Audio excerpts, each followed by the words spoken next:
Oke, Assalamualaikum warahmatullahi wabarakatuh. Jumpa saya dengan saya, Ibu Suci.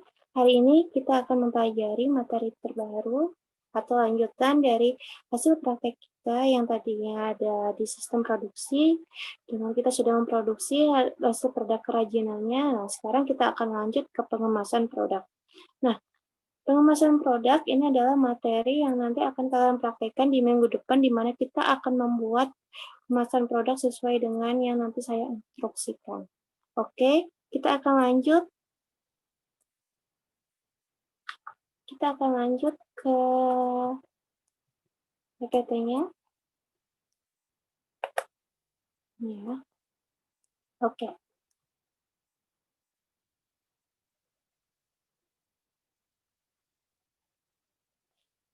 Nah, kemasan produk. Pertama, sebelum memulai, kita akan bahas dulu apa sih arti dari kemasan produk. Yang namanya juga kemasan ya, berarti dia adalah suatu wadah atau pembungkus. Nah, di mana wadah atau pembungkus ini berguna untuk mencegah terjadinya kerusakan produk atau kerusakan bahan-bahan yang akan dikemas atau yang akan dibungkusnya. Itu adalah arti dari suatu buah kemasan. Selanjutnya, apa sih tujuan dari pengemasan produk? Nah, pertama, yang pertama itu adalah kemasan produk itu harus memenuhi syarat dari keamanan dan harus memenuhi syarat keamanan dan satunya lagi adalah syarat dari kemanfaatan. Jadi dia harus memenuhi syarat dan dia punya manfaat. Jangan sampai kita hanya membungkusnya saja tapi kita tidak tahu manfaatnya apa. Nah, selanjutnya kemasan ini mampu melindungi, nah ini ya, mampu melindungi produk yang akan dikirim atau yang akan dibelinya, yang sudah dibeli dan dibawa oleh pelanggan atau pembeli, serta dia juga mampu melindungi produk ini dari produsen sampai ke konsumennya. Nah, selanjutnya lihat gambar nomor 2 ini ya. Nah, lihat gambar nomor 2 ini. Nah, di sini ada sebuah produk yang dikemas dengan bubble wrap, dengan dibungkus, tambahkan lagi juga dengan plastik. Nah, apa sih tujuannya? Nah, selain ini, dengan adanya si produk yang dikemas ini, contohnya pasti akan melindungi produknya. Tapi dari mana? Dari perubahan cuaca. Nah, ini tujuannya. Nah, selanjutnya tujuan yang ketiga, dengan adanya produk yang diberikan label. Ini label misalnya ini labelnya itu adalah label dari produknya atau si perusahaannya. Dengan cara ini, otomatis pengemasan produk itu akan mendukung sebagai pendukung. Nah, ini menjadi pendukung pemasaran. Kenapa? Karena produk yang sudah diberikan label perusahaan, ini pasti akan menjadi suatu identitas produknya kita sendiri.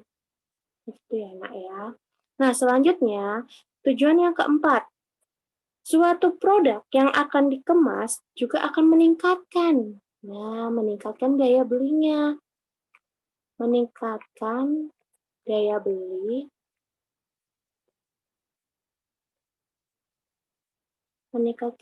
beli serta karena semakin banyak yang membeli nih, otomatis nah semakin banyak dong keuntungan. Nah, meningkatkan laba perusahaannya juga.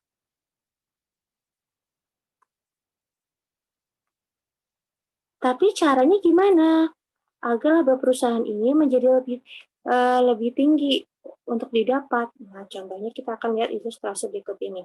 Jadi ketika kita akan menjual si biji kopi ini, ada tiga alternatif kemasan nih ya.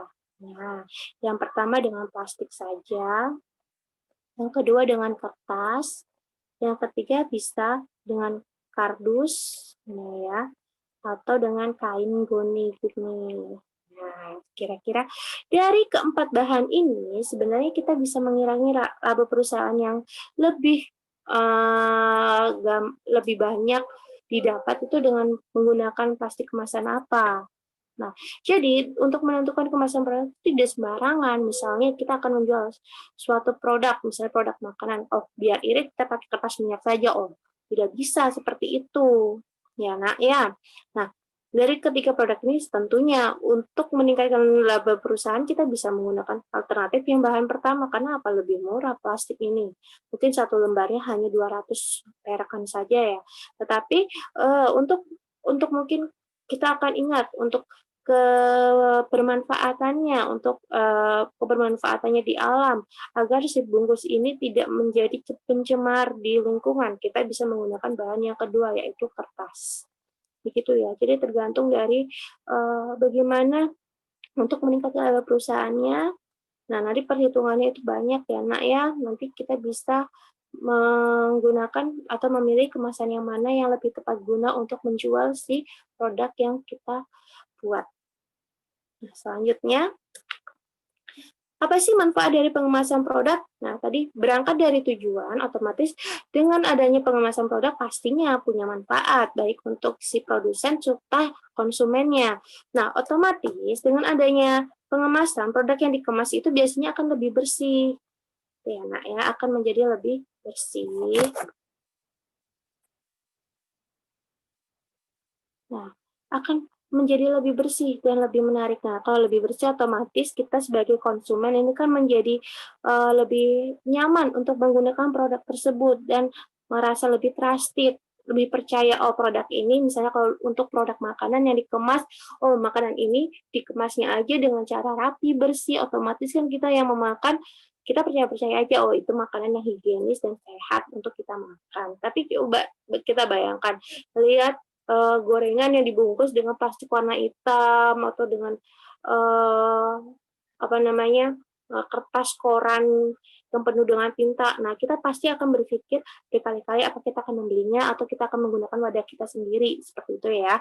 Nah, selanjutnya akan menjadi ketertarikan suatu barang yang tidak dikemas dengan yang dikemas. Kalau kemasannya cantik, pasti kan kita akan lebih menarik kata apalagi kalau misalnya dia punya label yang punya nama misalnya kayak Gucci, Louis Vuitton kayak gitu ya. Ya otomatis akan menjadi lebih tertarik kita untuk membelinya.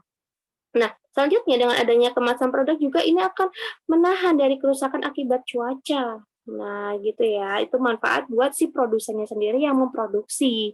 Nah, selanjutnya manfaat pengemasan produk yang lain yaitu kemasan juga dapat menjadi cara membedakan produknya atau menjadi ciri khasnya. Dan di sini dengan apa? Dengan cara memberikan label perusahaan. Nah, atau biasa kita kenal juga dengan merek. Nah, berikan mereknya kasih tahu ini produknya siapa, PP-nya siapa, seperti itu ya nak ya.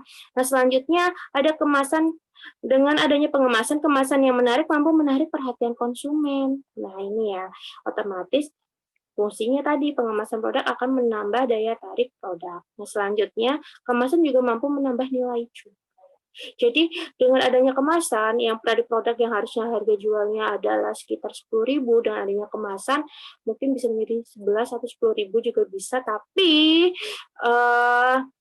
nilai jualnya ini akan menjadi lebih tinggi. Kenapa? Oh, produk ini trusted, produk ini bersih, produk ini menarik. Nah, otomatis keuntungan perusahaan yang didapatkan itu akan menjadi lebih banyak ketika banyak produk yang dibeli oleh konsumen. Seperti itu ya, itu manfaat dari pengemasan produk. Sekarang kita akan bahas bahan dari kemasan-kemasan produk. Yang pertama itu adalah bahan yang berasal dari kertas. Nah, kenapa kok kertas bisa digunakan nih ya, Nak ya? Nah, bahan kertas merupakan kemasan yang sangat fleksibel. Nah, ini kemasan dari kertas ini memang yang pertama. Nih ya, Nak ya. Dia paling pertama sekali, ini ya, Nak ya. Dia yang paling pertama sekali digunakan oleh para produsen untuk menjual produknya. Kenapa? Karena dia sebelum ditemukannya adanya teknologi plastik, aluminium foil, ini kemasannya sangat murah. Itu ya, Nak ya. yang sangat murah sehingga, nah ini kelebihan-kelebihannya nih ya, bisa Bu Suci jelaskan nih ya, sudah Ibu tuliskan di PowerPoint nih ya. Jadi, kelebihannya udah sudah pasti harga bahan bakunya murah, mudah diperoleh, penggunanya juga luas. Nah, ini contohnya untuk di bahan makanan ya, banyak pedagang yang menjual makanannya dengan kupas minyak, tetapi apakah ini punya manfaat atau manfaat kesehatan?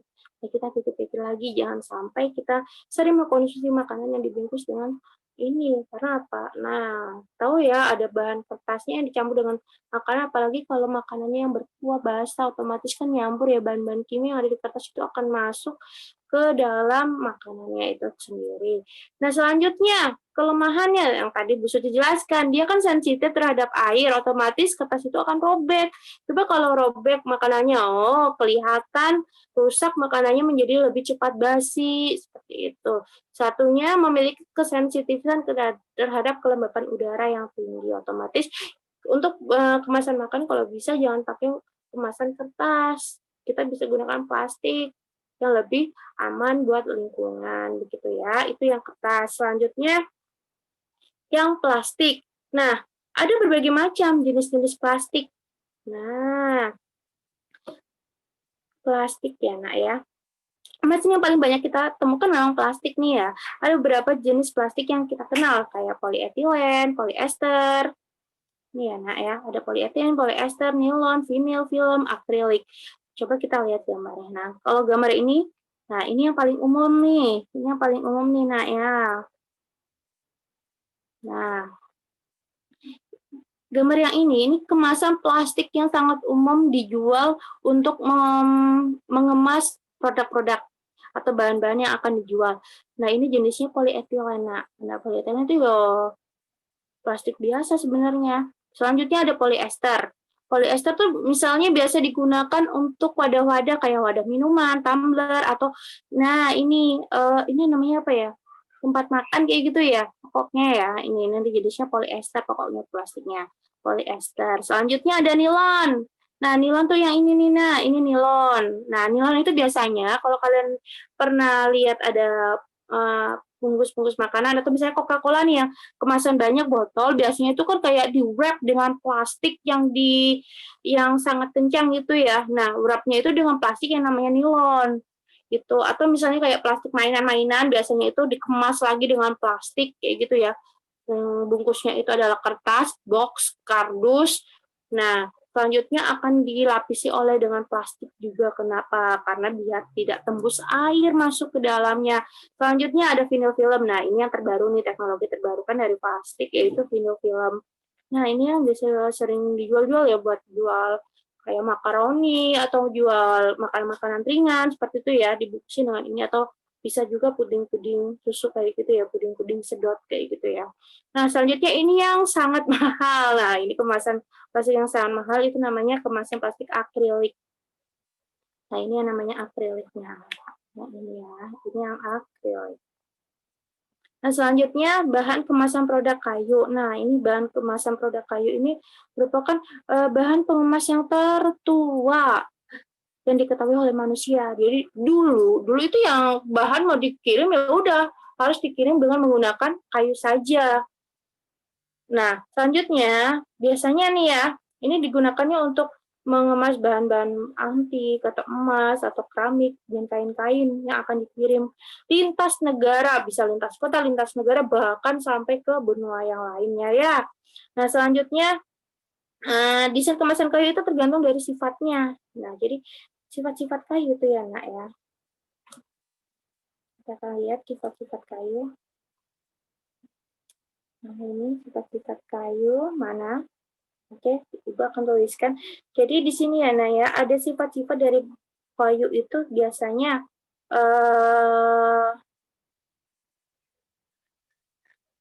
nah, sifatnya ini tergantung dari berat. Nah, ini ya, sifat kayu itu biasanya tergantung dari beratnya si produknya itu. Nah, bentuk kemasan kayu itu bisa berupa peti, tong kayu, palet, atau biasanya kalau palet ini untuk pengiriman produk ya, Nak ya. Jadi ada 3 kemasan. Nah, ada alternatif lain seperti kain untuk mengemas produk, tapi di sini tidak Bu Suci jelaskan. Jadi kalian juga bisa untuk mengemas produk, gitu ya, Nak ya. Nah, sekarang kita akan lihat bagaimana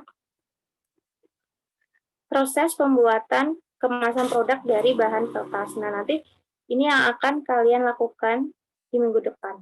Silakan kalian amati. Nah, di sini digunakan sebuah kertas origami. Nih ya, digunakan sebuah kertas origami.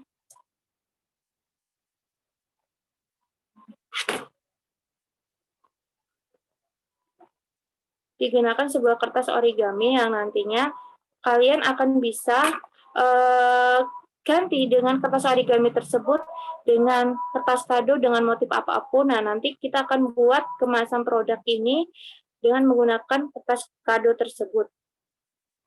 Nah, silakan nanti kalian lihat ini ya.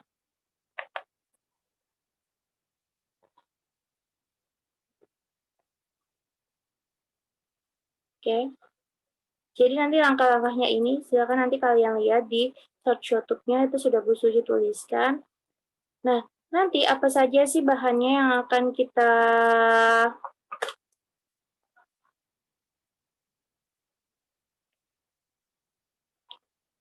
alat dan bahannya yang akan kita gunakan atau kita siapkan itu ada gunting, silet, penggaris, lem, bahannya ada kertas kado, atau misalnya kalian ingin memberikan hiasan, tali-talinya seperti bisa kita sediakan tali dari pita bekas atau tali kur yang ada di celana-celana kolor kalian gitu ya, yang sudah tidak berguna lagi. Oke, terima kasih. Hari ini cukup itu saja penjelasan dari Bu Suci. Nanti Bu Suci sediakan pertanyaannya di Google Classroom dan silakan kalian jawab sebagai bukti kalian sudah mempelajari video atau materi yang akan yang sudah Bu Suci kasih di hari ini. Bu Suci cukupkan untuk pertemuan kita.